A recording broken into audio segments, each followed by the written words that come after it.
Greetings, everyone. This is Koku from the Bitter Medicine Podcast, inviting you to tune in to the Bitter Medicine Podcast on KWAZ Radio. Peace, family. This is Oni, inviting you to listen to the pro-black perspective, where black problems are addressed with black solutions. Greetings, fam. Tune in to The Learning Curve with me, the revolutionary matron on KWAZ Radio.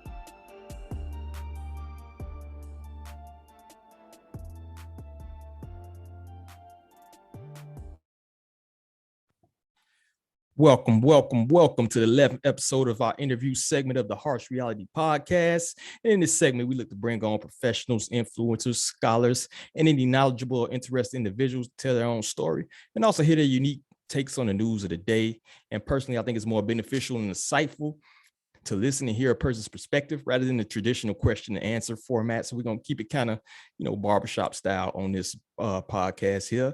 So firstly, I got to shout out the Melanated Conscious Society. MCS, headquartered in Jacksonville, Florida, is a mentorship organization teaching various life skills, self-sufficiency, and knowledge of self to the youth. Make sure y'all go follow them on Facebook and Instagram for the latest news, meetings, and valuable information. Also, shout out to our KWAZ radio family. KWAZ providing the latest and greatest and conscientious-oriented content.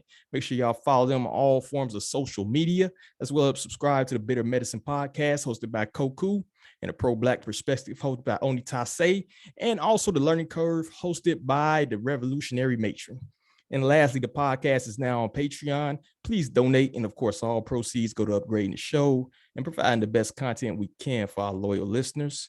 And also for those who can be featured on the show or also want to drop a comment, whatever you got, just hit us up at theharshrealitypod@gmail.com. Now, without further ado, let me get to my esteemed guests. I got it waiting while I go through my spiel right here. My guest today, representing the Hotep Nation, is Canon Hotep.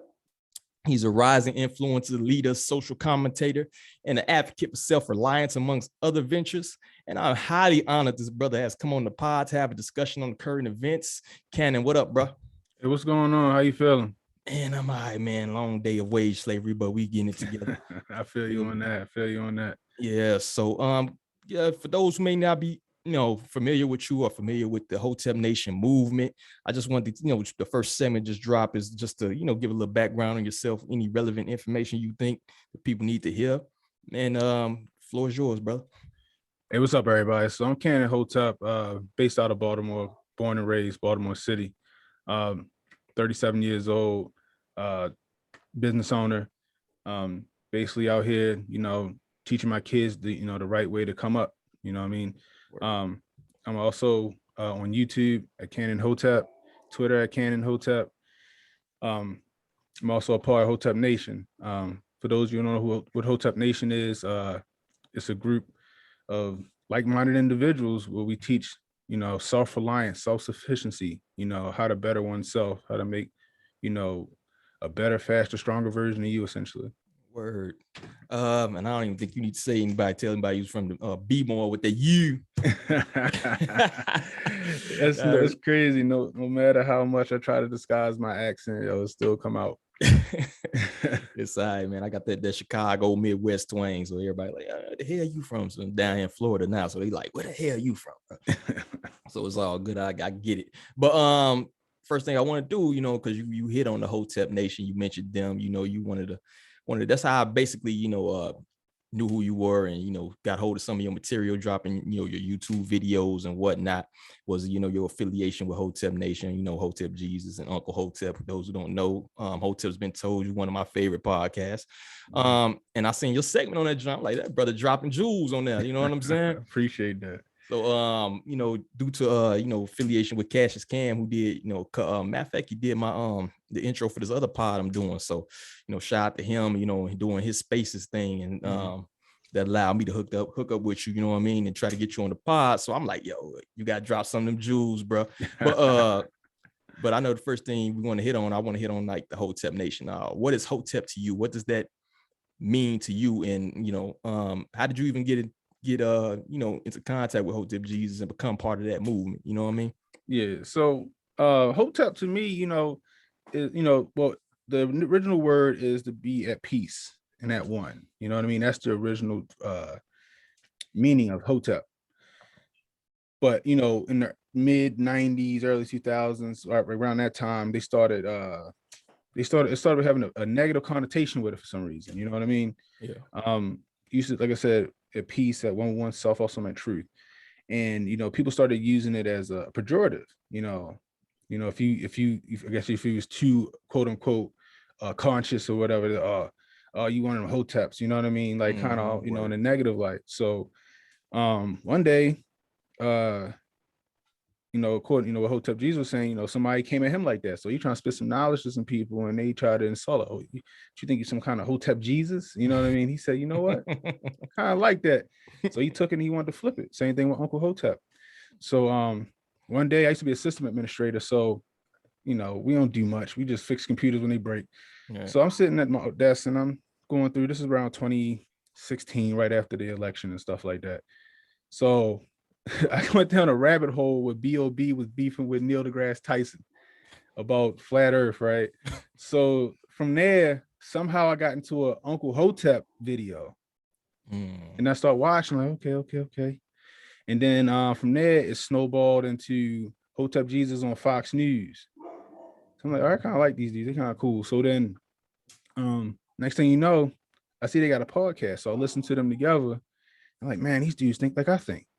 So then from there, I've been watching ever since the first podcast. Next thing I know, I'm sitting there and I'm like, I'm gonna be Hotep too. So then I just decided to throw it in my I started a Twitter. I decided to throw it in my Twitter handle, Canon Hotep.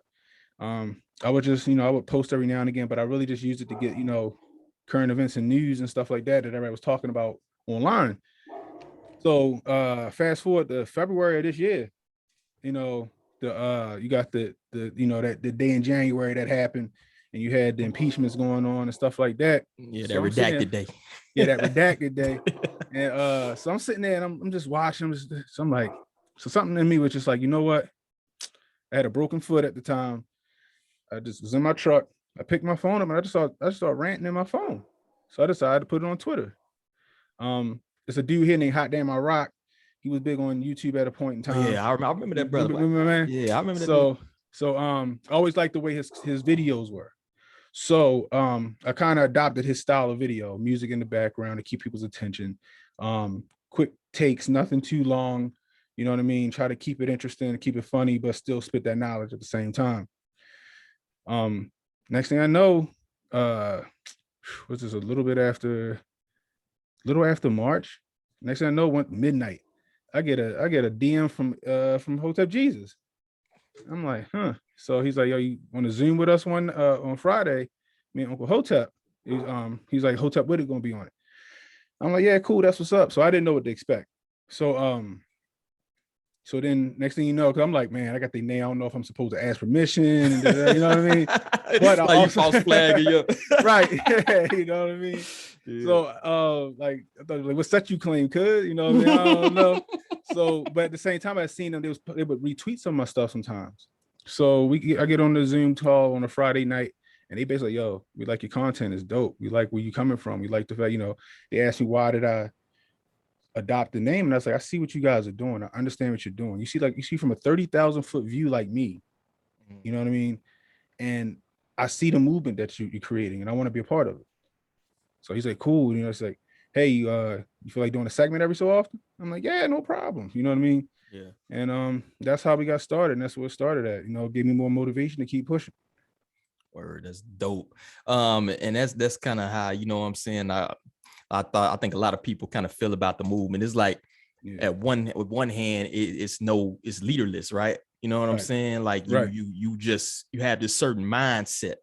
You know what I'm saying? I like the fact that you try to flip a negative to a positive, because people don't even know what, like you said, people don't even know what Hotep mean. Have no clue. You know what I'm saying? Yeah, they're following everybody else. You know what I mean? You follow everybody else. You run around with the cross instead of the ankh. You know what I'm saying? Right. So they had no clue about these things. And I know one thing happened. You know, my kid, she used to go to the meetings with the Melanated Conscious Society, which was teaching knowledge of self and things like that. Here, I'm down here in Jacksonville right now, in Florida. So it's like when she used to go to school, which was, predominantly mixed school, none of the black kids know nothing about Mayat, know nothing about, ancient Kemet, don't know anything. You know what I'm saying? Don't know who Marcus Garvey, don't know nothing. So it's like, when we don't have that knowledge, you come from a place of ignorance. So I like the way you flipped it, like we flip nigga. You know what I'm saying? Now, exactly. All right, we're gonna flip this to a positive. You know what I'm saying? We're taking that off that. So that's dope. And like I said, salute to you, brother. Segments be dope. Appreciate it. Need to stretch them joints out to about a half hour because I'm at work. Like, all right, man, I need about 30 more minutes to keep going. So I'm working on that. I got one of my cousins. Me and him, we bounce well off each other all the time. So we about to start a podcast up shortly, where y'all be getting that 30 minutes to an hour. You know what I mean? So, but I mean, it's fun. Next thing you know, HJ he introduced me to Shaka Atmos. You know what I mean? I'm on Friday night building exercises with them, learning a lot, man. I'm loving it. Yeah, word. And that's one thing we do here too. We had like a bookshop, man, and prior to this scamdemic joint, everybody used to meet up, you know what I'm saying, and they'd show different videos, man. You watching everybody, Baba Kwesi and you watching all these videos, getting all this knowledge and soaking it in. So yeah, I think we need to get back to that, man. So like I said, salute to you, brothers. But speaking on the pandemic we got going on here, that's one thing I wanted to hit you with, because I noticed some of your videos and you talking about, you know what I'm saying, the complete just cognitive dissonance that's going on right now. Also in terms of like being prepared, self-awareness. I think I was telling people like a year ago or something like that, like, yo, you need to get food in your crib, yo, you need to get some canned goods, you need to do this and that. And I got people hit me up now like, yo, how you know this was happening? How you know, bro, they telling you what's finna happen. They telegraphing, they telegraphing their punches, you know what I mean? Foreshadow. Yeah, exactly. I mean, it's hard not to see. Yeah, but man, some of these people, man, like when you've been living first world so long, yo, you don't know, what hardship is. You can't tell context clues. One thing I know is a lot too, different people come from different backgrounds, man. I'm from the west side of Chicago. So my whole mindset is different. Like I've been in the club with cats from different, sets around the country, different places around the country where they maybe had a little bit better upbringing or something like that. But you had to warn people like, yo, I see what's going on. Put your back against the bar, bro. They'd be like, what? Bruh, right. Put your back against the bar right now.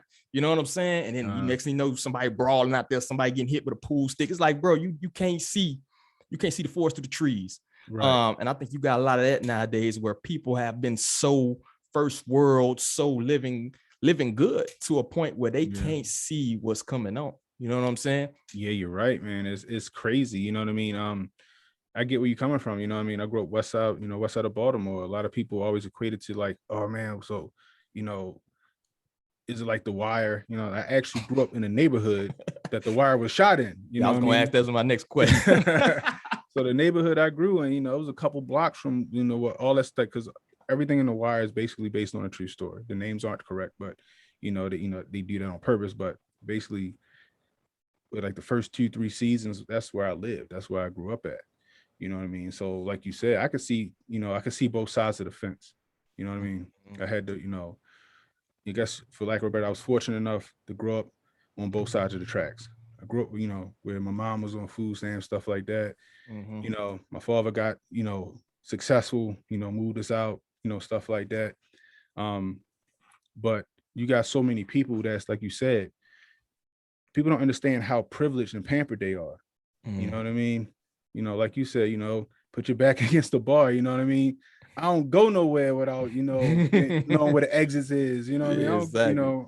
I don't like sitting with my back to people. I don't that's just, you always got to be prepared, and so especially like the thing that really woke me up was Behold a Pale Horse. Oh, word. Oh, you You said know the what I mean? word. We have to redact that. We have to cancel that. You can't even buy Man, what? Go ahead, bro. I think I might got one of the original copies. But word. you know, we'll say, Billy Coop, you know what I mean? We'll Mhm. go ahead and throw some slang on that. But I got that joint, you feel me? And I read that. And then when I read it was 2010. That came out in what, 89, Yeah, 90? it's old joint. So I was like, I can see if this stuff is true or not. A buddy of mine told me about it. Like, when you buy it, wear a hoodie. Don't park in the parking lot. Don't use a credit card. You sign up for little book clubs. You read it and put the book away. Word. I read it and I got on my computer after I read a chapter and I was like, oh shit. Okay. Oh, that's true. And I kept going through, I read the book. Oh man. So, fast forward to like 2015, 16, a lot of that stuff was starting to come out. Like, you started to see it. Once you wake up, you can't go back to sleep. So I started seeing it and I'm like, man, and I just felt like it's my duty now to say something. Exactly. At least lead them to the water. I know I can't make them drink the water, but at least I can show them where it's at. You know what I mean? Yeah, that's like the problem, yo. Because growing up, man, my OG, she used to kick it with the Hebrew Israelites, right? So it was a point where I was like, yo, you used to go there, and I hated it too, because you would go to these little temple mosque places, but you in there all day, and all you doing is breaking down the Bible, you breaking this down, breaking that down. But at the same time, that increased my ability to think critically, right? That's part of my critical thinking training, right? And it's crazy you said that, because I also picked up, I had a homie, yo, it's in the military, I had a homie pick it up. He was like, you need to check this book out, but as soon as you buy it, you get on a list. I said, what are you talking about, bro? Like, as soon as you buy it, you on the list. You know what I'm saying? I'm like, oh, get out of here, bro. My stupid first thing I do, hop on Amazon or something and order that junk. I've been blacklisted for a minute. But speaking of up there where you at, bro, I know you're a B-boy. What's going on? How's it looking with the mandates and things like that? Because New York going crazy. And it's part of the reason I'm glad. Like, some told me in 2015, yo, to get up out of Chicago, bro, and move down here. And so I saw the light coming. But so what's going on up there, man? All right, so in Maryland, honestly, if it wasn't for two cities or two counties, or so for Baltimore City or PG County, Maryland's a red state. You feel me? So a lot of people don't know that, but Baltimore City and Prince George's County are two of the biggest Black areas.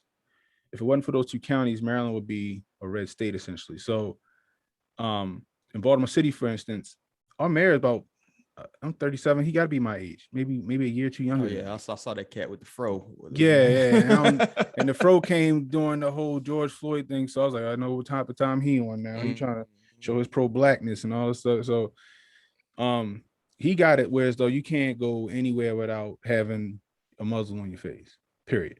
You got to, whether you got the jab or not, you got to wear a muzzle on your face. Period. Other than that, there's no mandates as far as like you can't do nothing without getting the amine or any of that. The rest of the PG counties the same way. Other than that, Maryland wide open. Like they don't care. So, but it's just the fact that I'm always in Baltimore. I always gotta go do something. I walk in. Like today, I was in Advanced Auto Parts because I had to get my oil change on my truck. Had to go grab the oil and stuff. Man, you'd have thought the dude was about to run out the store shoplifting, son. Yo, I'm standing in line. The guy's ringing the dude up. He look up. Hey, you, what you doing? Put a mask on your face. I'm like, really? Like, geez, is that serious? Like, come on, man. You know what I mean? I'm just like, and but that's the other thing, the mindset of the people here. They're so afraid of nothing. They're afraid of the boogeyman. Bro, yeah, it's crazy because when one of my homeboys came down here, and man, it's Florida, bro, it's the Wild West, bro. You got about pay maybe a 50. Some places, worst case scenario, you maybe get a 50, maybe 60-40 muzzle to unmuzzle, but you ain't getting more than that. You know what I mean? Yeah. But he like, bro, I just spent 2 weeks down at your crib. You know what I'm saying? I ain't had a muzzle on yet, bro. And he like, I'm good. You know, he and this dude was telling me how like his kids, you know, was sleeping with the joint. They so scared up there because I think he up in around the Illinois, Indiana area right now. And he's like, man, bro, he gotta pull the joint off the kids while they sleep, so you know they don't suffocate. That's how scared they had. I'm like, man, my jaw dropped. I'm like, damn, bro. That's crazy. You know what I'm saying? Yeah, my daughter doing the same thing. Like we up in Walmart the other day, you know, like we're gonna do a little fish fry or whatever. So we're in there shopping around and she's like, Daddy, where's your muzzle? You know what I mean? I'm like, I don't got it. Why not? It's like, because I don't want to. And then she just had this puzzled look on her face, and she just like, you see, she was trying to make that make sense to her at this point, you know. And the next thing you know, she took hers off her face and she's walking around without hers, you know. And I told her when we got in the car, I'm like, look, I was like, there's no reason for it. You know, this is just the boogeyman that everybody trying to scare people with. You don't need it. You know, you control your fate. Nobody else. Yeah, man. I think people think that joint is a victimless thing. They think it's such a minor thing to you know, muzzle up the kids and things like that. In reality, you creating a whole generation of hypochondriacs, man. These kids gonna have big problems, yo. And I'll tell you what, we 2 years deep in this. So you had kids that went from being born to being toddlers, and 80% of the people they see, they haven't seen their face. They haven't seen their facial expressions. People don't realize these babies, these young people, before they talk, they get 90% of their communication through facial expressions. You know what I'm saying? They can read your face. So now you got all these kids, they used to not seeing people's face. Or they used to seeing whatever. If you got your fake Gucci mask or whatever you got on, you know what I'm saying? Right, yeah. So you got a whole generation like that. Who knows? This is almost a social experiment at this point, because who knows how these kids gonna be, you know? I call it the fire drill. I've been calling it the fire drill. I said, this is the fire drill. You know what I mean? My father thinks it's the mark of the beast. You know, I'm like, I don't know. I said, even if it's not that, I said, it's definitely a fire drill. They trying to see how far they can go and how far they can push people, and how much they control people. So whenever they really trying to, whatever agenda they really trying to push forward, it's not as hard to do. You know what I mean?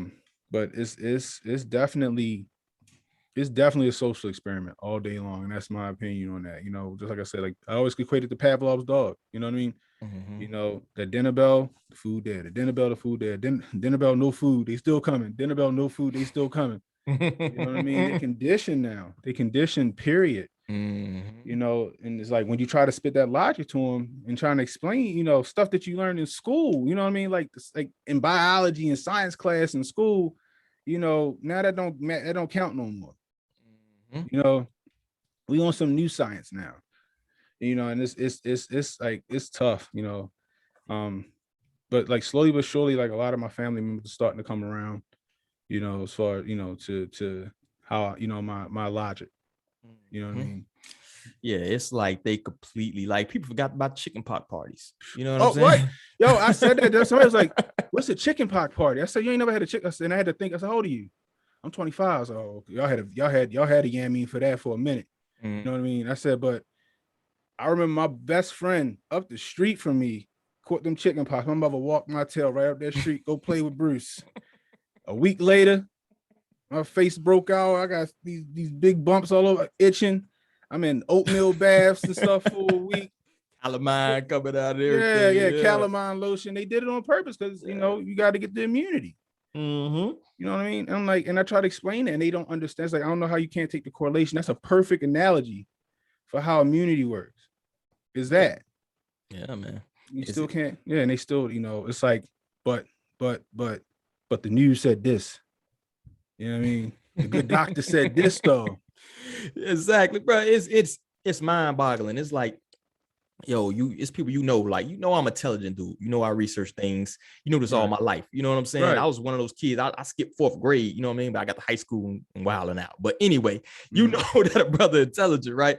But you believe a dude you never seen on TV that may or may not exist with the deep fakes they got going on. Right. You don't even know this is a real person. You don't. His word is over mine. And I could drop, I could drop studies.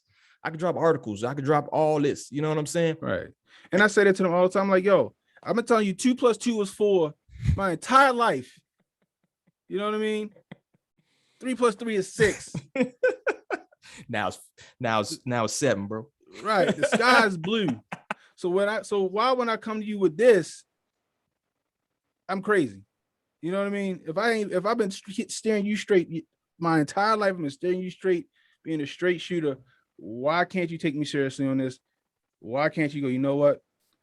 Canon ain't never lied to me before. He always straight up. Maybe something to what he's saying. Mm-hmm. You know what I mean?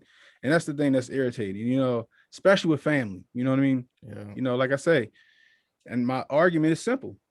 Can I still catch it? And can I still spread it? Yeah, but I said there's no but after that. If I can still catch it and I can still spread it, I'm going to take my chances. And I've already had it. And I still got antibodies. And according to science, the real science, the stuff we learned in school, I got a good chance of not having that issue no more. Exactly. You know? Exactly. And I just leave it at that. And they never want to argue with me after that.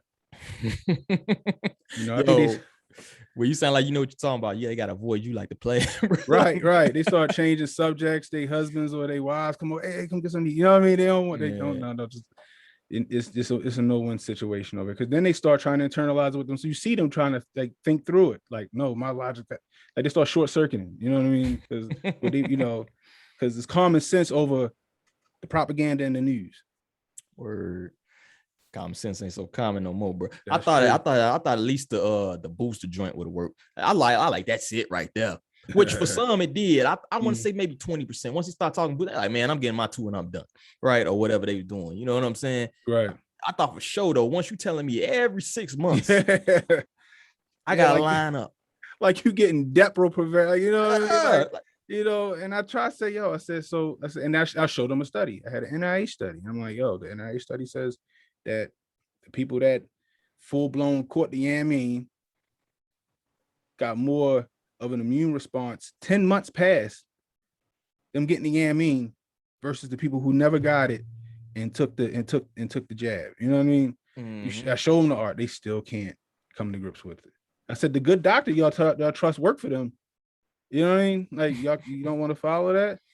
You know? It's interesting. The flip flopping and everything, bro. I'm like I said, I'm mind blown. But the people that do listen, the people who do, the one thing I've been preaching to them, you gotta prep, bro. Like it's going, particularly if you where you at up north when you got them harsh winters and whatnot.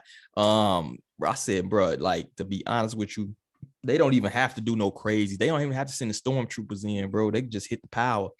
Yeah, and it's the purge about that joint. You feel? Yeah, me? Look what happened with you had the C Corps power, you had the cyber attacks that we had earlier this year. It's simple little tests, in my opinion, to see what they can do. You know what I mean? And then like you said, you gotta prep. Like, what is it to go to Aldi's and spend I don't know if y'all got Aldi's down there. Yeah, they got a couple now. I went to Aldi's and cleaned up on canned goods for $60. Mm-hmm. You know what I mean? 6-7 months supply of canned goods for $60 out of it. You know what I mean?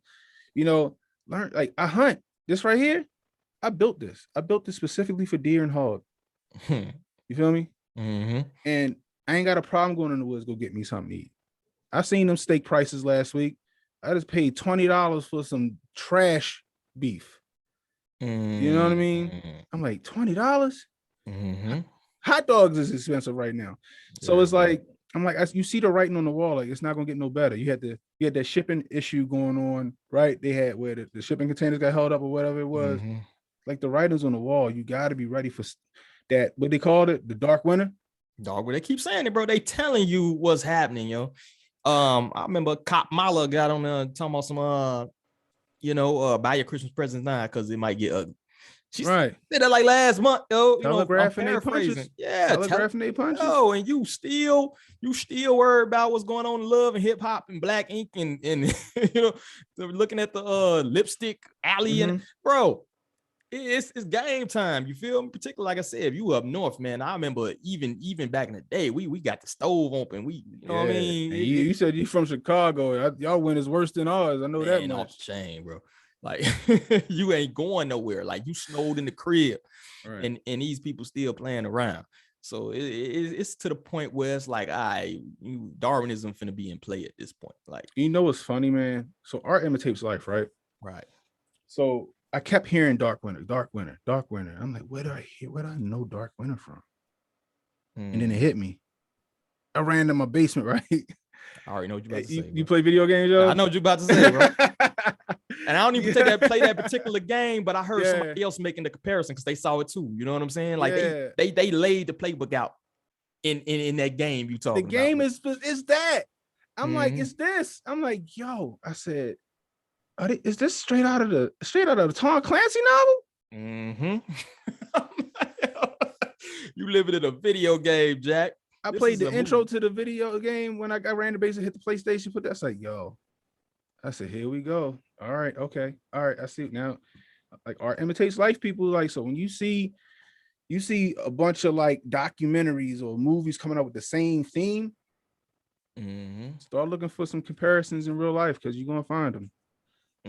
We had this string of all those, movies was coming out, 2012 and what's that joint where the comet was coming and all this, like they back to back. Then they start hitting with all the Purge joints. Yeah. So I'm like, I keep hitting us with these Purge. And then they come out with the Hunger Games. It's like, all right, you need to pay attention, right? Like you say, art imitates life, bro. I'm looking like, okay, I see what's up. And they love I don't know how people want. I don't want to get too deep down the rabbit hole, but if you in tune, you know what I'm saying. If you in tune to what's going on, if you in tune to that spiritual sense, whatever, you already know. If you know the root word of spelling is spell. You know what I'm saying. A lot of times, even if you watch, remember the little cartoons or the little James Bond's movies when we young and stuff like that, the villain always tells their plan before they try to kill James Bond or kill Bugs Bunny or whatever superhero, right? Right. That's part of manifestation, bro. That's part of bringing something to life. It makes it whatever you're doing more powerful if I speak it to life before I do it. So that's what you're seeing right now. You know what I'm saying? Not getting too much into my bag on these cats. No, I feel you on that. Yeah. So rolling that up over to the next joint, which I'm gonna let you go first on talking about this subject because I'm going on a rant, bro.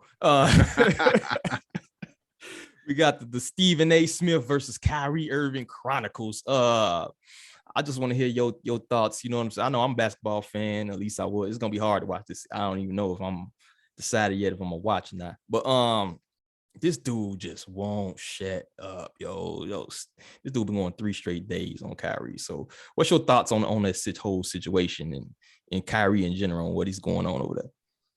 Man, you know what? Salute, big ups to Kyrie, man. He's the first celebrity that I've seen so far that hasn't kowtowed to this man who hasn't bent the knee on the because he's scared of losing his bag. You know what I mean? Right. He's strong in his convictions, and that's, I support him. I stand with him. People was all speculating, and he said, let me let y'all not speculate no more. I'm gonna go on IG live and I'm gonna tell y'all exactly what I'm thinking. You know what I mean? And the way he did it was eloquent. I'm like, yo, there you go. This is perfect. Like I said in the one video I did, I said, he telling y'all every person that's against this, you know what I mean, isn't anti-all, you know what I mean? You feel me? It's bigger than that. This is about government control and free will, essentially. You know what I mean? Them being able to do what they're trying to do right now is going to set precedent, and then you'll no longer have agency over yourself. That's the problem. That's the bigger issue, not some shot. You know what I mean? The bigger issue is you losing your individual freedoms. You actually belonging to the state. It's bad enough we got birth certificates and social security numbers that say we belong to the state. You know what I mean? We collateral. Word. You know what I mean? Gross domestic product. They include your labor in that joint. You feel me? Every time a kid born, the government taking a certain amount of money out of your kid tail. You know what I mean? Your kid born with a certain amount of debt. And that's bad enough. But now they're trying to say, no, we own you. That's essentially what it is. And if you don't want to get down, you're going to lay down. Look at what's going on in New York. You know what I mean? You can't do nothing in New York but be black and die if you don't get the, you know what I mean? You can't do nothing out there. You feel me? Can't buy. I said, bro, what sense it make you can't go into a restaurant, buy a taco, sit down and eat it, bro. Right. You ain't got the where's the sense in that, yo? What sense do that make? Like, where is it? And then you go anywhere else, right? Anywhere else. So, and I want to say this joint only in NYC, right? Mm-hmm. So what's the difference? Somebody go to the Buffalo and go to Right. a restaurant, but you can come back to NYC and you supposed to be stopping the plague, right? The greatest plague known to man, right? With your cloth muzzle. And you know what I mean, it don't work. You feel me? Yeah, you in New York City, y'all living like Escape from New York down there. Y'all living like 12 monkeys with, you know what I mean, with hazmat suits. But up in Poughkeepsie, they chilling. They ain't worried about nothing. They ain't got no problems and nothing like that. And it's just like, but everybody's afraid to lose their conveniences. Everybody's afraid to lose those fringe benefits or those allowances, I guess, if you want to say it. You know what I mean? We got too comfortable. You know what I mean? Like I said before, and even Killer Mike said it. Look, Killer Mike said this, 7-8 years ago. He said, how many of y'all know how to fish? How many of y'all know how to hunt? He said, none of y'all. How many of y'all take a martial art? He said, y'all ain't ready to revolt nothing. And they not. And New York showing it. It's like, y'all gonna let two dudes, essentially, or I guess he ain't there no more. This the new chick that's in she's just as crazy as him. She crazy as hell. And then you got De Blasio. And I'm like, so you gonna let them determine what all of you do? Oh, I guess we gotta listen. How about tell them no? We got, like I said before, we got the numbers. The government might got the money and the resources, but we got the numbers. And guess what? If we all stand together and we say, nah, what can they do? What they gonna do? Nothing. Because guess what? Without us, they can't make the money. They can't make their money. The economy crashes. I don't know if that's the ultimate goal. If they, this is 3D chess, 4D chess, and they trying to get us to get into some dystopian place where we start begging for the government again or something like that. But it's like at the same time, you sitting there and you're letting them control you. You're letting them come into your house and tell you what to do. I'm happy that we ain't got to Australia levels. Oh yeah, bro. But it's coming. Yeah, it's coming. That's gonna be a rough one to pull off with them joints. You see them joints behind you. Exactly. That's the problem. yeah, that's the problem. Y'all messed up Australia. I'm gonna tell you that much. But the thing about it is like, it's coming. It's like I said before. I was asked like, well, what do you think about as far as the percentage of people that's going to end up getting it again? I said, look, the people that willingly got it, they got it. The only people that's left is the people that's either reluctantly going to get it because they can't afford to not be without a job, or they don't have the ability to survive on their own. And then you have the people that's just like, I ain't getting it, period. You know what I mean? That's what's left. So what's going to happen is you got the people that's going to be reluctant to take that because they can't afford to lose their jobs. They can't afford to, because companies is getting real slick right now. You feel me? So instead of firing somebody, we're just going to lay you off, or we're not going to schedule you, or we're going to put you on overnight shift. They're going to make you real uncomfortable until you decide to go get that joint. Or we're going to furlough you. You feel me? Because that's what's here. And then once those people give in, what's left? The ones that we like, we ain't, nah. Then that's when the stuff really going to escalate. And I feel like that's coming soon. I even think that we probably going to end up like schools probably, in my opinion, I don't know. I think we might be on another, another shutdown come mid-November. I don't know. You know what I mean? Because now you got cold and flu season here now.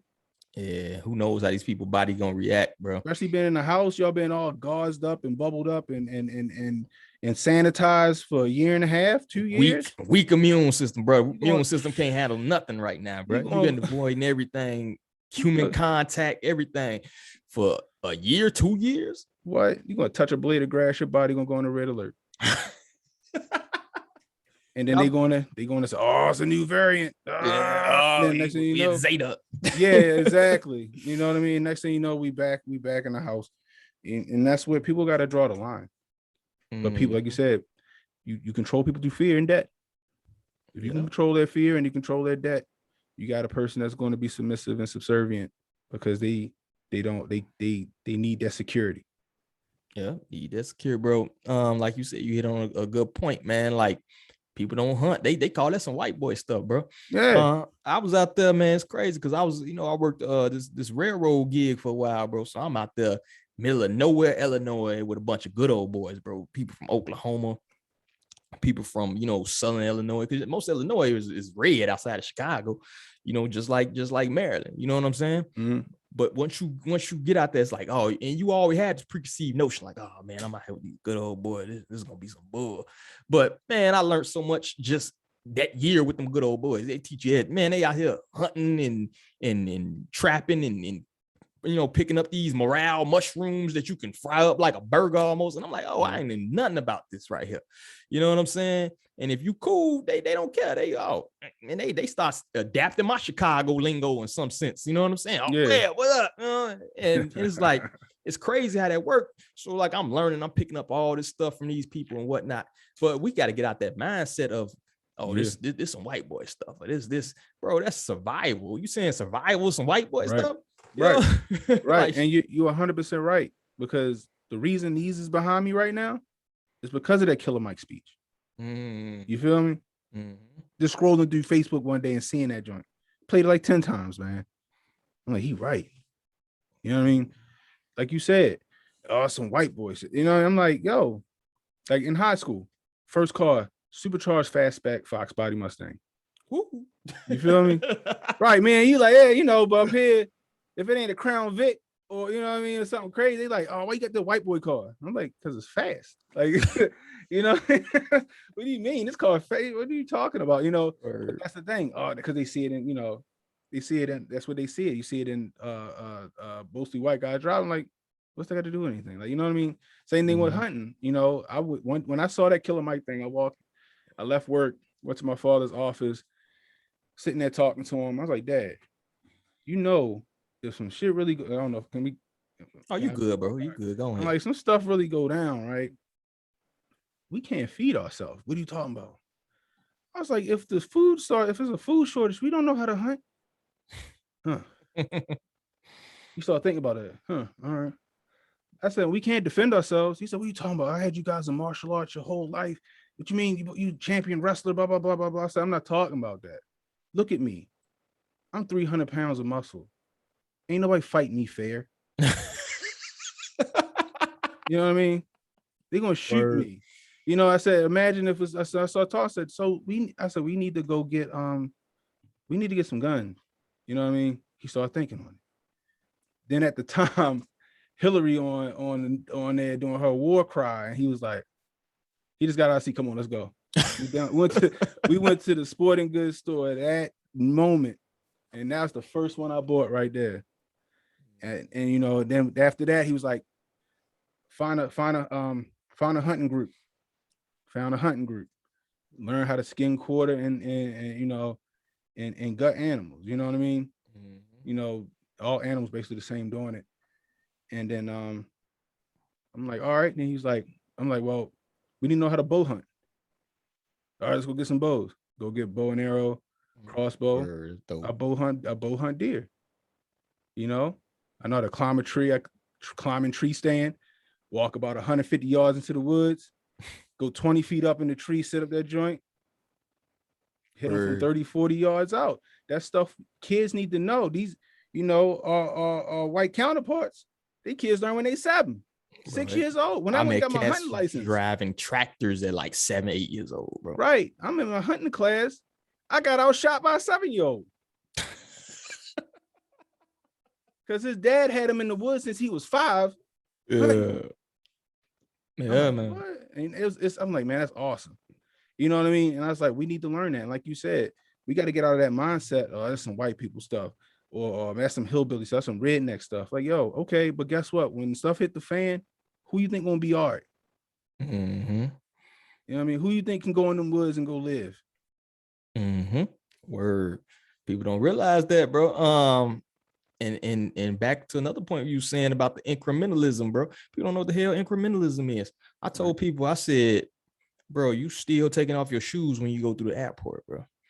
Last time somebody put a shoe bomb through. Once you give up a freedom, bro, it's over with. Oh, You know what I'm saying? I Yep. took an economics class. They said prices is sticky. So are laws. Once you give up something via law, of this ain't even laws, these mandates, bro. Once you give up something via anything, you're not getting it back. Simple as that. Once it's gone, it's gone. You're not getting it back. When was the last time you heard of a law being repealed? They passing laws every year. We got the most laws in the book than any country. More prisoners than China. You know what I'm saying? Russia, all them countries they say so bad. You got more prisoners than them. It's because they love it. That's money. That's bread every time they lock you up. So you got to realize what incrementalism is. And the moment you give up a right, I don't care how much you think is minor. You know what I mean? They just taking that inch so they can get that yard about you and that foot. You feel me? Exactly. Yep. Because I mean, and I know, you know, in the book that cannot be named, I mean, he was talking about, it's called shock testing. You know what I mean? And when I was reading that, we was in the middle of it. You feel me? Where you had gas prices through. I remember when gas was $1.85 a gallon. I remember it hit $2, bro. I was, you know, I'm like, and even then $1.85, like, man, it's kind of high. But then next thing you know, $2, $2.50, $3, $3.50, to the point where the news had a segment on where the cheapest gas was in the city. When gas about to hit $4 and everybody like, oh Lord, I can't afford gas. Drop back down to $3. Everybody like, whew, I couldn't afford that $4. Thank God they dropped down to $3. I'm like, but it was just $1.85. It was just $1.85 a few months ago. Yeah. You know what I mean? What was on the orange dude? I think that's the first time I saw dollars in a minute. What was it? Right. Now we back up. That is my truck. I got a F-350. $167 to fill it up the other day. Crazy. But that's what that, like you said, incrementalism. That's how they start bumping them prices up. They get you to the breaking point where you'll accept anything other than what they about to give you, and then you drop it down just a little bit. And you feel like it's a relief. But in reality, it was a whole lot cheaper a few months ago. You know what I mean? And that's how they get you. And it's going to be the same thing with these mandates. It's going to be the same thing with these means. They're going to keep 4 of them. We got to take 4 every 3 months. I'll be like, all right, well, you just get 2 a year. Whew, thank goodness. But it don't help you, and you don't need it. But you happy that massa only going to make you get 2. And that's how it's going to happen. And there's going to be a new normal. Here come the great reset. That's why they keep throwing them buzzwords out there. I believe it's jingle writers making up half this stuff. You know what I mean? People don't realize you need to read it. I read a couple marketing books, man. What was this dude name? It was Dave Anderson, man. He make these marketing books, bro. Chubby black dude with a fro too, bro. He know about marketing, bro. So I'm reading these joints, and I have no intention of marketing. I'm the type of dude, I'm reading stuff so I know what you thinking. You know what I mean? I read 48 Laws of Power. I have no intention of using none of that. However, I want to know how you think, because the people who you fighting against, they read this joint. So you need to know how to counteract things. You know what I'm saying? Yeah. So people don't realize that joint. But kind of getting back to what was some of the Stephen A. Kyrie joint, man. And so one thing I said to people, I think I put up a tweet or something. I'm like, bro, this is one thing I say. If that was Jeremy Lin, let's say Jeremy Lin's in his prime, he one of the best top 5 point guards of all time right now, or whatever. He's one of the top 5 players in the league right now. Let's just rewind it back and let's say, for argument's sake, it's Jeremy Lin instead of Kyrie Irving.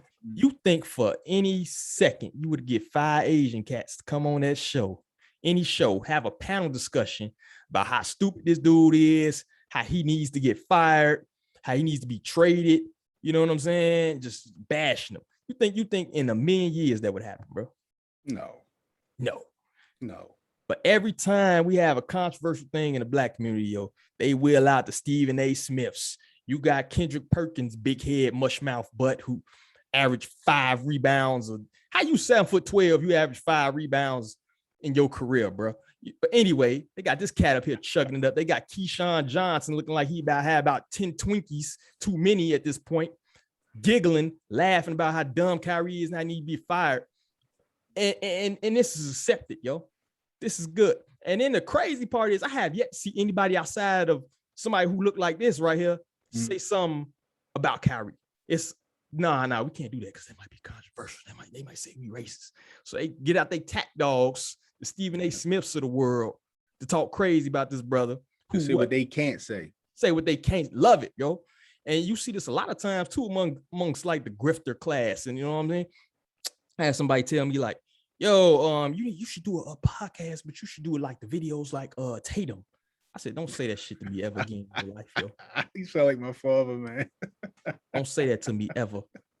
You know what I'm saying? Yeah. That's like that's the group. Yo, you could be a rich man right now talking crazy about black people all day, yo. You could be the male Canon zones, bro. They'll prop you up. Bro, I said something about her one time, bro. Man, look here. And I have a lot like, you know, right-leaning people that follow me, like, because I'm banging on these mandates. I'm banging on a lot of these liberals and all this other stuff. You know what I'm saying? Yeah. So once I said something about that girl, Jack, my mentions was blowing up, bro. You would thought I had to block a couple people that have been following me for a long time. Like, you got to go, bro. Like, how dare you say anything, man? But that's what it is. You're right. You know what I mean? As they saying what they handlers can't say. You know what I mean? Exactly. So they'll put a Stephen A. Smith out there.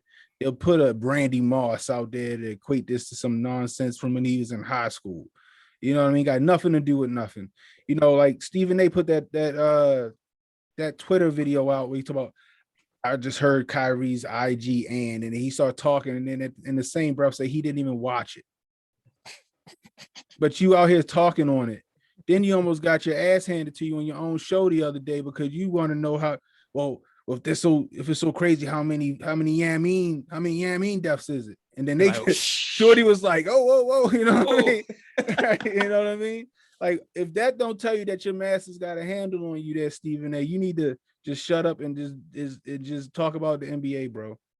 Like you need to just cut it out. Like it's crazy. And it's either he knows that he's being a control puppet, or he's just too stupid to realize he's being controlled.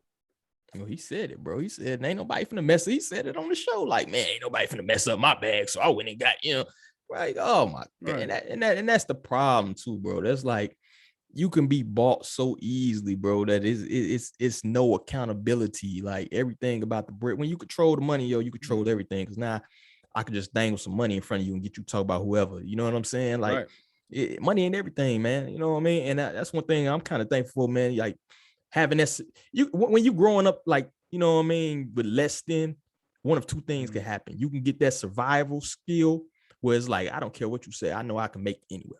Right. Or you can go to the point where it's like, I'm never going back to that. Oh my God, I'm never being poor ever again. I will do whatever I got to do to get the bag, so I don't have to go back to heating myself with the stove and eating spaghetti for a week. You know what I'm saying? Right. So I think with certain one of these cats, man, that they got to the point where it's like, yo, what you need me to say, master? Yo, I'll say it. I'm not going back to the hood. You know what I mean? And then you got people, you know what I mean? Like maybe me or you know, you ain't finna, bro. You think you finna give me the disregard my principles for $25 an hour? Right. Bro, I get that talking crazy on the podcast, bro. Come on, man. Get out of here with that. You know what I'm saying? Right, exactly. You know what I mean? And like you said, you know, everybody want to go jump back in the Matrix. Nobody want to live in Zion eating gruel. You know what I mean? You know, I ain't got no problem. Like I said, go get out to get something to eat. I ain't got no problem eating oodles and noodles. You feel me? I ain't got no issues with that. You know what I mean? But you got people that's too comfortable. Like you said, Stephen A. talking about, they ain't gonna mess my bag up. You know what I mean? And it's just, and that's like, so you sold out like that. So you let them control you to the point because they're giving you a few dollars. They got agency over you now. You don't even own yourself. I'm sure in your contract, Stephen A., you don't own none of your own. You don't own nothing of you. No, probably can't use his name. Probably you gotta you gotta get permission to lose your name. You know what I mean? Right, you get fired. Your name Toby out here. You know what I mean? And it's just knowing to see people that should be backing them. You know what I mean? To see people who, you know, like Randy Moss. I'm like, yo, like the story you just told is the reason why you should be really backing them. You know, but somehow you flipping it to where as though like, hey, trust your overlords, trust your Trust your owners and do what they say. You know what I mean? Like for what? For a game? For a game? So what happens if he do take it? And then now y'all got to make up an excuse on why Kyrie on an oxygen for the rest of his life with a lung disorder or something crazy. What y'all gonna say then? You know, oh, he had real bad pneumonia or something crazy. You know, they gonna make it up. You know, and it's like, but nobody sees that. Nobody sees what the right hand's doing. They all paying attention to what the left hand doing. You know what I mean? And it's sad, and you know, and it's not just Stephen A. Smith. You hear crazy Shannon Sharp fat tongue. Oh yeah, that mumble mouth. How you on TV? You can't even talk, bro. They the same guys that told you to shut up and dribble. I'm like, they wasn't even talking about Kyrie wasn't who they told shut up and dribble. You know what I mean? The same people that's backing you are the same people. Guess what they are?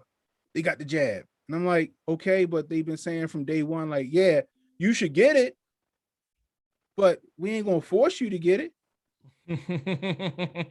Like, you trying to conflate it, and now you trying to turn it. And like I said, I was on later on that night after Kyrie did his IG thing with Jonesy over there at Waste of Talent and Chad, and we was talking about it, and I was like, yo, get ready for the character assassination. They can't beat him on facts and evidence, so they gotta get him out of the paint with a scandal or downplaying his career, you know, because as we were talking, they was showing how Harden had better numbers before Kyrie got there. You know what I mean? And it's like, see, it's already starting. They already started. They're gonna start discrediting this man. He was never a great basketball player, and he should be banned from the NBA. It's going to be something. Something's going to pop up because they, you know, look what happened with Nikki. What happened with Nikki when she started talking? Then they went after her husband, right? Right. They went after her husband on some stuff that he already went to jail for. You know what I mean? And then what? Letitia Wright. I don't know if she got recasted. I thought I saw something where it said she got recasted. I don't know yet. For now, she can get that Gina Carano. What was her name? Carano. Yeah, Gina Carano. She can get that treatment. Yeah, but they, you know, but I'm like, y'all was just cheering these people on. Y'all was just y'all championing these people. But because the news told you that, then now they boogeymen, you just jumped on that bandwagon. That's another thing I got a big problem with. It's how people just jump ship so fast, according to popular opinion. And thing is, too, the whole thing though is that when you coming from a place where you not sincere and you just riding the wave, or you saying whatever you gotta do to survive, or whatever you doing, or you just obeying, you know, master and saying whatever you're saying. The thing is, you'll get killed by logic, yo. I don't know if you seen that clip of Joe Rogan when they had that Sanjay Gupta on them. Oh yeah, I seen that. Yeah, and he just destroying them with simple logic, yo. Because you know, it don't matter how many, you know, medical terms you memorize, how many buzzwords you learn or whatever. When somebody can break some down real logical with metaphors, it kills you. And I say the worst thing you could do is ask somebody why. Yep. You kill them with the why. When you coming from a place where you just repeating buzzwords, or you just saying what you've been instructed to, once a person asks, so why is this? Why is that? Why is this? You start to kill them. That's why I say I see every time somebody talks about the jab or the punch, whatever you want to call it, I see the same comparison every time. Most of these people is bots anyway, but you see the same comparison about seatbelts. I said, this got to be the dumbest. It's the dumbest analogy ever. It's like, dude, you comparing a strap around your waist to an mRNA joint. Like, what the hell where do you get this from? You know what I'm saying? But you seeing the same thing. These people are like bots. Even if they real people, they bots because they just repeating what's the narrative is. You know what I'm saying? And the way I get them, I'm like, okay. And then this one dude was like, yeah, you know, people getting the joint because, you know, they scared to learn long-term effects and blah, blah, blah. I say, bro, how you know the long-term effects was something that been around for 2 years? This whole little joint, this been around all of 2 years. How you gonna tell me what the long-term effects is? It's doctors that have told people they can't have kids and they got 5 kids. It's doctors told people they can't walk no more and they running marathons. Right. So you telling me you can tell what the long-term data is? I tell you what, tell me what the long-term data of the adverse reactions to the joint. Right. Since you got all the long-term data, bro. What's the long-term data of that? Right. You know what I mean? And it's a perfect thing. Like, I had somebody do that dumb seatbelt analogy on me. You know, I said, but I know what a seatbelt is. I know how it operates. I know that it's a nylon strap that go across my body that locks into a holder next to my hip. I know that there's a cam in here that if you pull it too hard, this simulates a trash. It actually restrains you from going and hitting the steering wheel, going through the thing. I said, so okay, so I just explained to you how seatbelt works. Explain to me how that shot works. Crickets. Crickets. Man, get out of here, man. See, we can't have no conversation. No, we can. You just don't like the fact that my simple logic, and it's Occam's razor. Sometimes the simplest solution is the best solution. The simplest answer is the best answer. Right. You know what I mean? Like, you're sitting here, you're talking about because you heard the good doctor say, or you heard old Don Lemon going after somebody for something. Y'all want to call, stuff bleach and this and that. You know what I mean? Horse deworm. Yeah. You know what I mean? And y'all don't even know how it's used. The stuff that it's is bleach. And I'm like, no, it's a malaria medicine. And the science behind it is pretty damn simple, and I understand how that works. You know what I mean? It's stuff like, but they can't. It's just they can't get out their own way. It's almost like they want a cause. Our people want a cause, and they don't have one, so they glom on to anything. And right now, this is what they're glomming on to. This is a civil rights fight. Storming the beaches of Norman. That's what somebody say. Some of these people ain't never had any adversity. They never really had no purpose to life. They basically been living to be consumers their whole life. Yep, that's true. This right here is like their you know what I'm saying? This is their crusades, bro. Exactly. In reverse. So instead of you fighting for civil rights, you marching us right back into slavery. Can't see it, bro. It's mind numbing. It's like how you don't see, and it's crazy how this same anti-war, we want fairness and all this other stuff. And those are the main people, yo. Somebody made a good point the other day. I forgot who it was, but they was like, yo, because y'all allowed, it might be Uncle Hotep, bro. But he's like the people who were bullied. Y'all gave them all this anti-bullying and all this, oh no, you can't do this, and political correctness, to the point where now they're the bullies. They're in that position they always wanted to be in life, yo. Right. I said America's the only country where you don't even see the stormtroopers busting heads to keep people in line. It's the Karens and the cows yelling at you in the store, telling you to put the joint on, put your muzzle on, and you're selfish, and telling you to get the joint and all this other stuff. You don't even see nobody busting heads. Like, this ain't, you brought up Australia earlier. We ain't even seeing none of that. These people just scared of some Karen with a bob haircut yelling at you in Publix, and you fall in line for that. Come on, bro. Right. Because everybody afraid. People are afraid of that energy. People are afraid of that conflict. Mm-hmm. You know what I mean?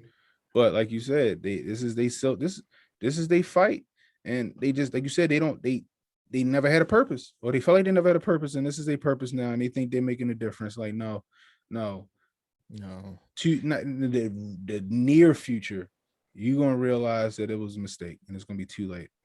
Mm-hmm. What you say? What he said? What HJ say? Your compliance threatens my freedom, or something like that. Yeah, exactly. That's perfect joint right there. So let me roll into this lab. I ain't gonna keep it too long, man. I don't like to keep people more than an hour. So I wanted to talk about, actually it ties in perfectly with basically how they took masculinity, made it toxic, made that a toxic word in this sense, and added, made it synonymous with toxic, when in reality masculinity is a good word. And how also that coincides with like the lack of personal responsibility.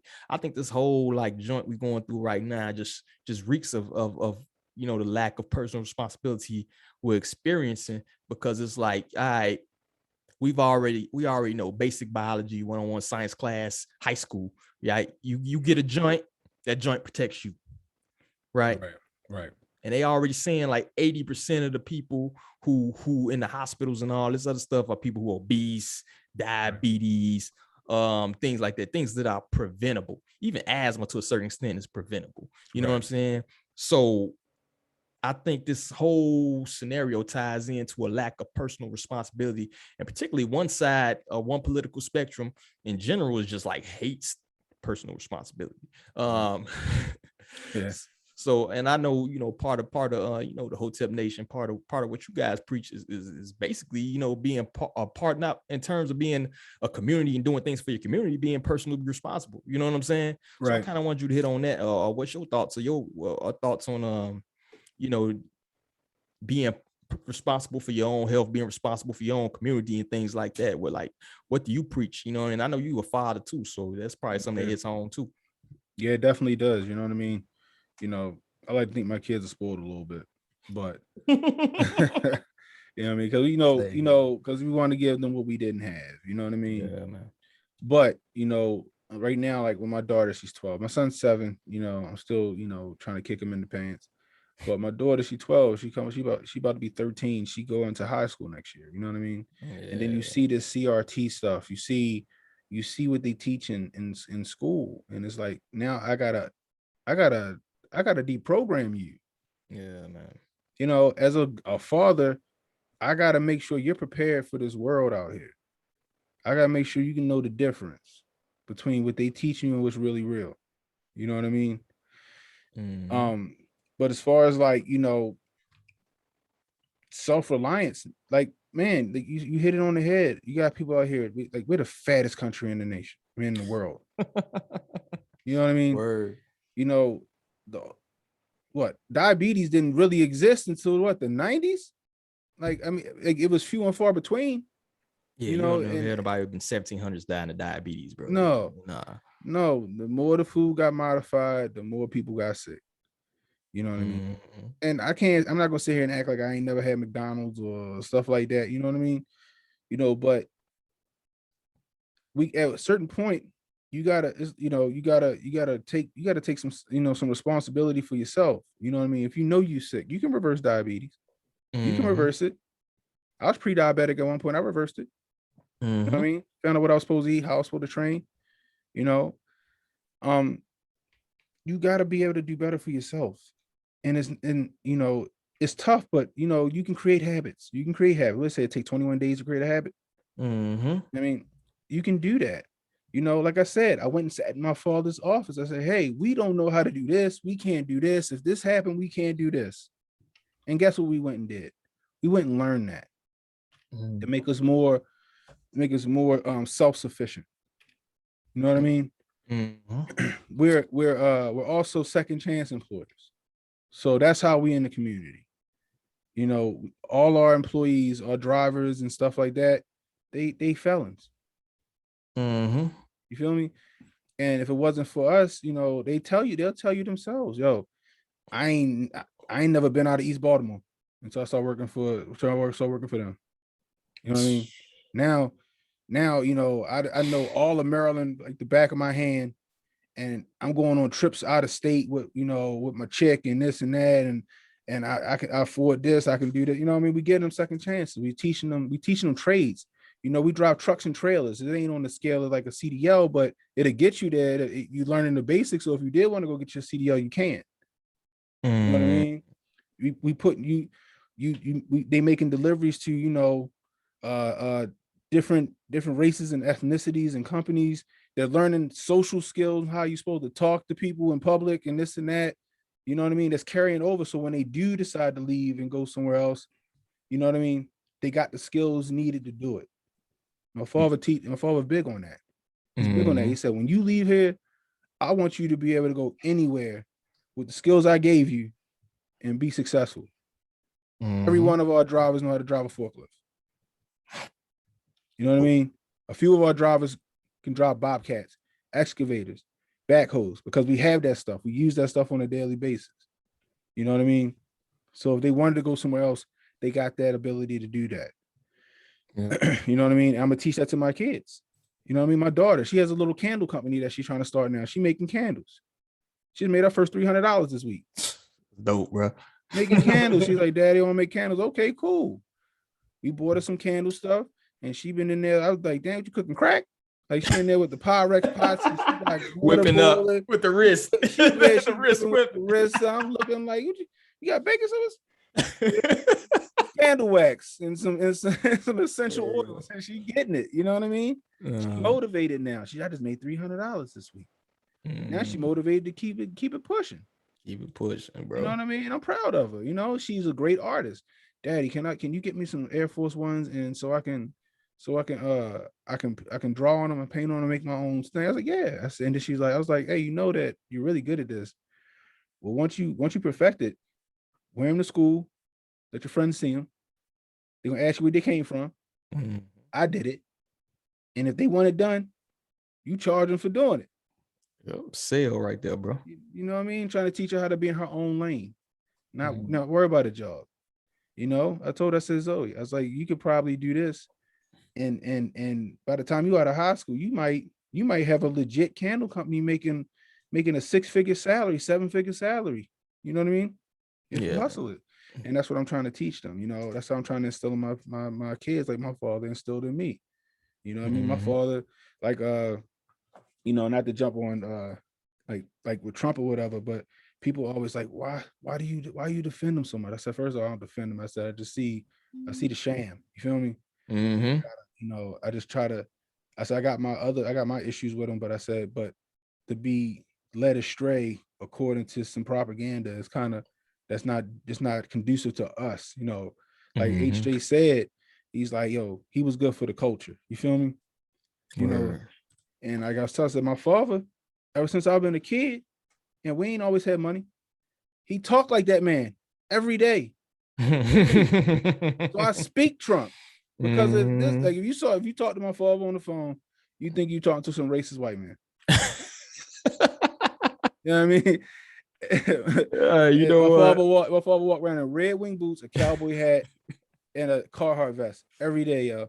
And but he from Cherry Hill, Baltimore. Is over in West, from South Baltimore. That's the hood.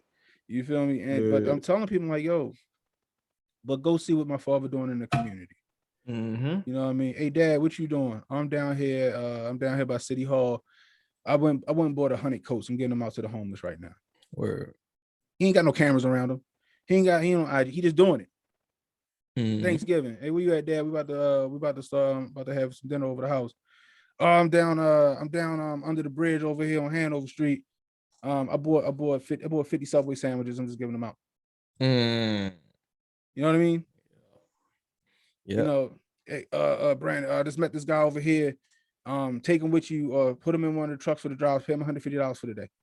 It's dope, bro. You know what I mean? That's what we do. And that's how you're supposed to take care of your community. You know what I mean? You know, make, not giving people stuff, but making them work for it. Seeing that there's another way, whether it's some homeless guy that just needed a sandwich or a guy fresh out that ain't got no real skills. And if he didn't get the job, then otherwise he probably be right back in. Mm-hmm. You know what I mean? And that's how you help your community out. And that's what we do. And, it feels good to do it. You know what I mean? Exactly. And that's one thing you can't take from somebody is a skill, yo. If I teach you how to fish, you know how to fish for life, right? Right. If I teach you how to drive a forklift, you know that for life. You know what I'm saying? I teach you how to drive a stick shift 18-wheeler. You know what I'm saying? You know that for life. That's a skill you can't take from you. And people don't realize that. That's why I'm glad you hit on trades, bro. Trades is something like if I know how to fix, it's crazy because I had the OG tell my little brother, hit me up one day, man. And he was like, yo, I want to be a mechanic or something like that. And my OG was like, yo, mechanics don't make no money. I said, what? You crazy? On top of if you working for some dealership or working for some company, now you got a side hustle. You got something you can do forever. You feel me? I got a homeboy right now out of his RV, probably making $150,000 a year. That's all he do. That's all he just put a radiator in my Durango last weekend. Exactly. And no people gonna mess with you because the dealership killing people. You take your car up there for an oil change, $150. No, we got rotate the tires. That same radiator at Dodge would have cost me $1,000. I gladly gave him that $400. You feel me?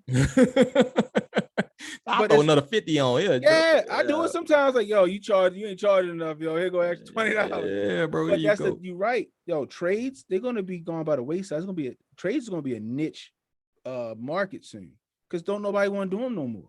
Mm-hmm. That's why big ups to like King Randall for real. Word. Teaching these kids how to change brakes and all. You can make 50-60 grand just changing brakes every day. Oil changes, bro. You can just do oil changes all day. $40 a car, $50 a car. A pop.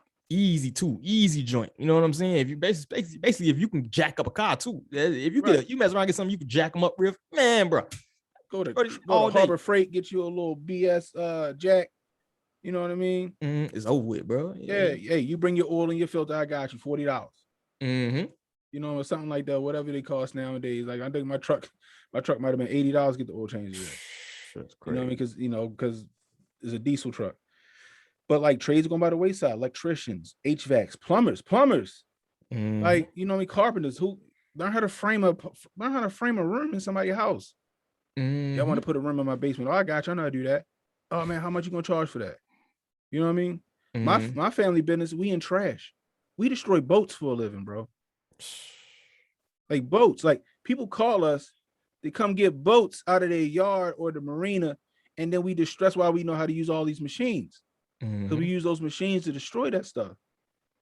It's a lane. You know what I mean? Yeah. My father now, like one of the guys, like I said, we hired for, he wanted to take one of the guys. He came in there fresh out, ain't know nothing, he didn't know how to talk to people. Now he is operations manager. You know, he running the drivers. Now he about to put him in CDL school because an opportunity came up. We about to buy somebody else's boat business. And he's like, yo, I want to put such and so in the CDL because I didn't get a CDL so he can drive this truck. That's setting that man up for life. So even if he decided to leave, he got a CDL, he can go to any company. You know how much dump truck drivers is making right now, people? Well, they just had an article talking about people, the CDLs, where they run out of truck drivers, yo. In Baltimore, $29 an hour to be a dump truck operator. Crazy. Bus drivers making $25. School bus, not MTA. School bus drivers making $25 an hour right now. Word. The jobs might not be sexy, but guess what? You can make a living. You can feed your family on. You make a good living, bro. I say it's two types of people out here, bro. It's people that see a problem and they want to complain about it, yo. They want to, they hop on social media all day, complain about the problem or whatever. It's people that see a problem and then they create a solution and try to implement that solution. Right. Most people, I think, fall into that first category where they see a problem, they just want to complain about it all day. They don't. Matter of fact, if you try to solve the problem, they'll get mad because now you messing up their grip. Right. It's people out here right now that if you solve the problem of racism, supposedly they're probably hanging themselves because it's like, oh my God, I ain't got. It's people that got the title of like race analysis and you're like, what are you talking about, yo? And that's my problem too. When you say the CRT joint, that whole joint is basically blame everybody but yourself for your shortcomings, yo. Yep, exactly. Nobody has a perfect life. Nobody has a perfect upbringing. Nobody has perfect parents. None of that.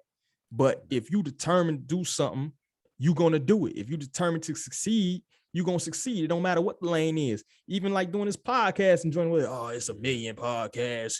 It's everybody doing this and that. Yo, it's crazy when you do something, you have so many people telling you how you can't do it. Right. As opposed to like bigging you up. I'll be like, just drop it and I'll download every episode. I don't care if I don't listen to it. I'll just get your downloads up, bro. Right. You know what I'm saying? Even when I was going like to the decided out, I'm finna go to the military. I had people like, you don't like to listen to nobody and you gonna do this and that. You probably gonna get it. Bruh, like why you can't just support whatever, even if you think I'm dead wrong, support what I'm doing. You know what I'm saying? Right. And go ahead, bro. No, you're right, man. You know what I mean? That's the crabs in the barrel. Crabs in the barrel. Exactly. Crabs in the barrel. And a lot of people, like, back to the masculinity thing, man. It's like, these jobs used to be masculine jobs. You know what I mean? It was a noble profession being a carpenter, an electrician. You know what I mean? It was a noble profession in that. Garbage man. Guess what, guys? Guess what people gonna need no matter what? No matter what happened in this world, guess what people gonna need? A damn trash man.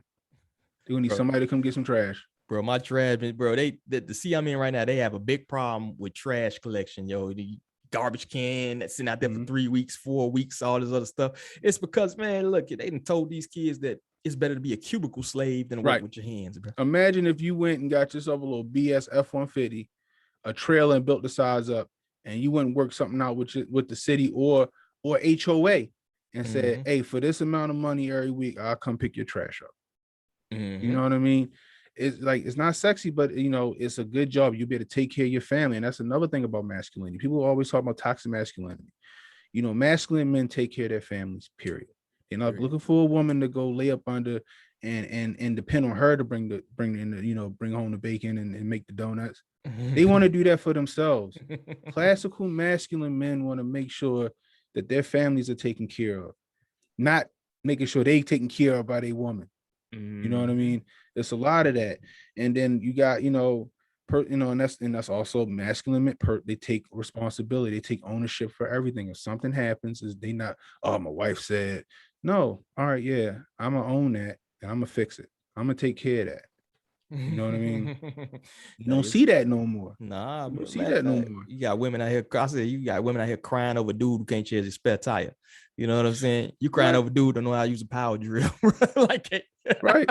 Like, look at it. You see this whole thing going on now on social media with the red flag little meme or whatever. Oh yeah. I seen that joint. Y'all keep putting up all these red flags, but you falling for the same red flags. Yeah, bro. Exactly. Big facts, bro. I think, like you said, I think somebody, I think it was HJ brought up the joint about marriage, like arranged marriages. And I said, man, it kind of makes sense, because if you think about it, if you in this media-led world, right, you a young person or whatever, you don't know what makes a good man. You looking for, you know what I'm saying? You looking for the Pooh Shiesties of the world. You know what I'm saying? You looking for what Instagram told you to look for. Yeah, that's what you're looking for. What that meme said. Yeah, if he can't do this, or this, blah, blah, blah. You know what I mean? If he ain't making 300K, I can't talk to. I seen, and bruh, I done seen some of the most busted chicks say like, yo, if he can't, put you in a Benz, bruh, you serious right now? I done seen the most out of shape chicks talking about they want a man with abs. You know what I mean? Like, sure, what about you? What you think? Like, so you think the man with abs wants you? Do you want to be seen with you? And like going back to like Hot Damn I missed that man videos, yo. Yeah. But he had one was called I'm Superman. You feel me? And he explained it. He said, he was like, in women's eyes, he said, if a girl talk, you're Superman. He said, because that means you're better than her. And you're better than her because she wouldn't have talked to you in the first place if she didn't think so. You feel me? But now we got guys who they portray themselves as Superman, and then these women fall for it. And that's when she out 8 hours struggling, and she come back home, he in the same place she left him. You know what I mean? House dirty or whatever, and then they start worrying about it. There's a good book that is a fictional book, but it kind of like touches on like what's going on today. And it was written in the 90s, called The Celestine Prophecy. Right? Interesting book. Very first chapter talks about that. So people putting unnecessary pressure on relationships based on social media, essentially. I guess we could put it in terms of today. Yes. You know what I mean? Social stigma, basically. Social stigma, like, oh, you should be doing this for me. After this, we should be cuddling after sex. You know what I mean? I remember I worked. I used to be lead some technicians. I used to build slot machines and stuff like that for casinos. So I was an electronics engineer. So sitting in one of the lunchrooms of one of the casinos one day, some girl to start talking to me, and she's like, question, how like, do you cuddle with your wife every night? I'm like, no. Why not? Ain't you supposed to? It's like, for what? You know what I mean? I said, what you think? You think that we supposed to be in the honeymoon phase the entire time? Mistake I was like, that's make, not bro. how it worked. No. I said it's unrealistic. That's unrealistic. That's just because she started ranting on about, well, he don't hold me all. I said, so what you gonna do? You gonna break up with a good guy because he ain't doing what Facebook said he's supposed to do. Yo, and then you listening to half these people. I remember somebody was talking about Beyonce was some quoting some Beyonce joint. Like sing the single ladies joint. It's like she married, bro. Like, you listen to a married millionaire tell you how your relationship how you supposed to act as a single woman. I used to call Beyonce a home wrecker. Like, she is a lyrical home wrecker. That's what she is. oh, he can't do this, girl. Go put your freakum dress on. You know what I mean? And the girls out here listening to it.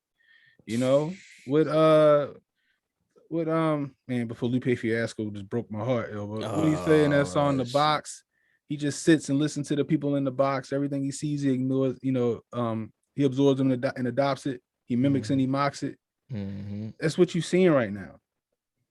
He hates the box, but he can't remember how to stop it, so he continues to watch it. And that's what it is now. You know, everybody, their kids, especially now, these new kids, man, they don't have any personality of their own. Their personality is the personality of the celebrity that they admire. Yeah, bro. Whole generation of weirdos, man. Exactly. They don't know how to act. They don't, and they also don't know how to react to like the back of the bus was basically the roasting session, bro. That's all we did. We talked about each other. Oh, what? Yeah. And made thick skin. I think we about the same age, man. I'm about to be 37 in a couple months. Yeah, so, I just turned 37. Yeah. So it's like, bro, that was the gauntlet, bro. You got, if you want to be one of the cool kids, whatever, you gotta go to the back of the bus and get your roast on. You may have to scrap a little bit. You had to earn your way to the back of the bus. Yeah. You had to earn your way back there. Yeah, so that was a privilege, man. And these kids have that's why you see all these shootings and you see all this crazy stuff. Like, bro, you shot the dude for what? That was maybe a jump on when I was growing up. You maybe got a couple of your homies and jumped on them. You know what I mean? Yeah. Like you didn't shoot up the club because somebody stepped on your Pumas. Like, it's crazy, bro. I don't know how many times I done fought it out with somebody and then we cool after that. You feel me? Some of my best friends, bro. I met them. We scrap when we right. Yeah. And they need to teach kids that. They need to teach kids how to solve problems like that. But the other problem with it is the lack of masculinity now is because of the lack of the fathers, man. You know what I mean? And I always get this analogy all the time, or not an analogy, but a story is like, you got a kid who raised by his mother. Let's say his mother working 2 jobs. You know what I mean? This kid in the house by himself all the time. Mother ain't paying him no attention. You know, and humans we want to belong to something. You know what I mean? Humans want to belong to something, a pack, a group, or something. So this kid is being neglected by the mother. Maybe she buying him Shaq shoes and stuff like that. He getting clowned on in school. You know what I mean? And then one day he out on the street and he walking around and dope boy was like, hey, yo, come here. What you doing? Nothing. You want to make 100 real quick? Yeah. All right. Here, take this over there. You see yo in that car? Go give it to him. You're going to get some money. You're going to bring that money back to me. All right, cool. After an hour or so, you're like, all right, cool. Here you go. Give him the money. Go buy yourself some new shoes or something.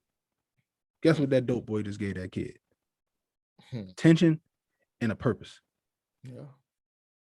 Yeah. Now what that kid want to do? He want more of that. He want more of that dopamine. So what are you gonna do? The next day, you got some work for me? All right, come on, I got you. Now with the kid, now that kid is getting attention from the wrong person. You know what I mean? And now this kid done went down the path that he could have avoided if he had somebody paying attention or a father in the house to say, yo, you know, teach him the right and wrong ways of doing stuff like that. Like I grew up, you know, fortunate enough, even though my parents separated when I was 7, I grew up, my father never left my life. You know what I mean? So even though I grew up in a bad part of Baltimore, he was always on my ass. You know what I mean? And, you know, it kept me on the straight and narrow. I made better decisions because for one, you see how big I am. My father bigger than me. And I ain't want that smoke. And at 35, my father was bodybuilding a bouncer. And I ain't want that smoke. I wasn't trying to fight. I was like, you want to catch me first? You want to earn this? You know what I mean? And my mother wasn't no slouch either.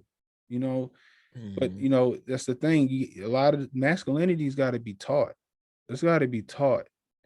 You know what I mean? And masculinity is not a bad word.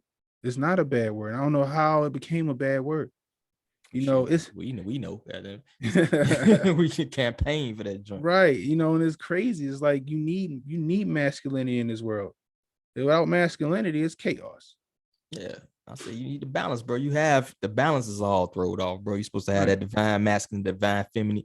Right. We're supposed to collaborate, bro. If you notice, the world is all about duality, man. It's all about your strength ain't necessarily my weaknesses and vice versa. We're supposed to complement each other, not compete.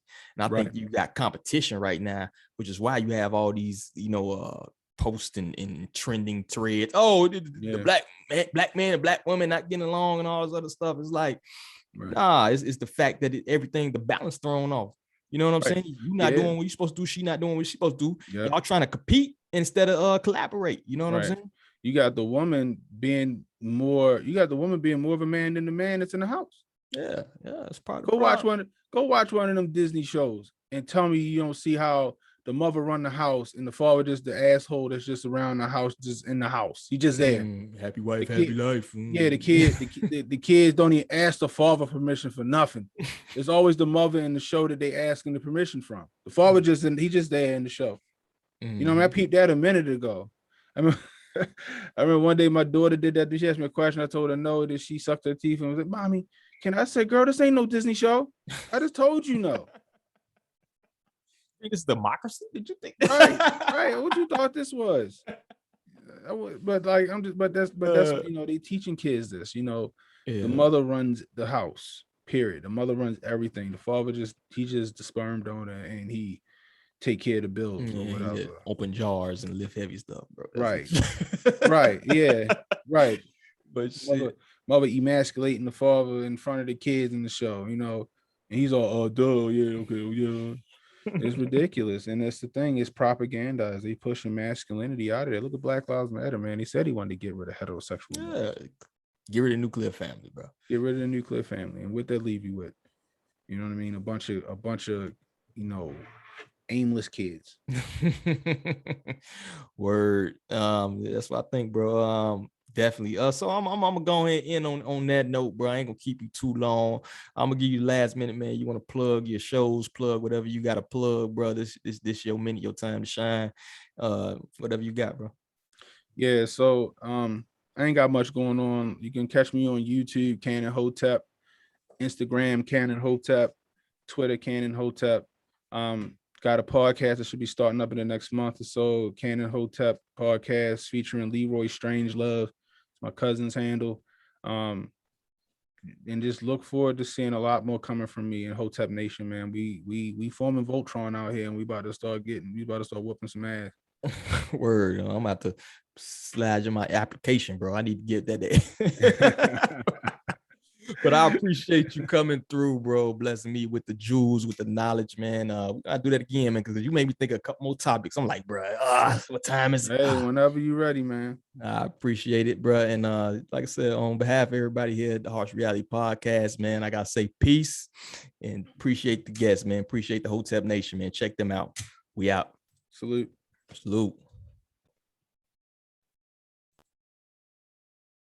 Greetings, everyone. This is Koku from the Bitter Medicine Podcast, inviting you to tune in to the Bitter Medicine Podcast on KWAZ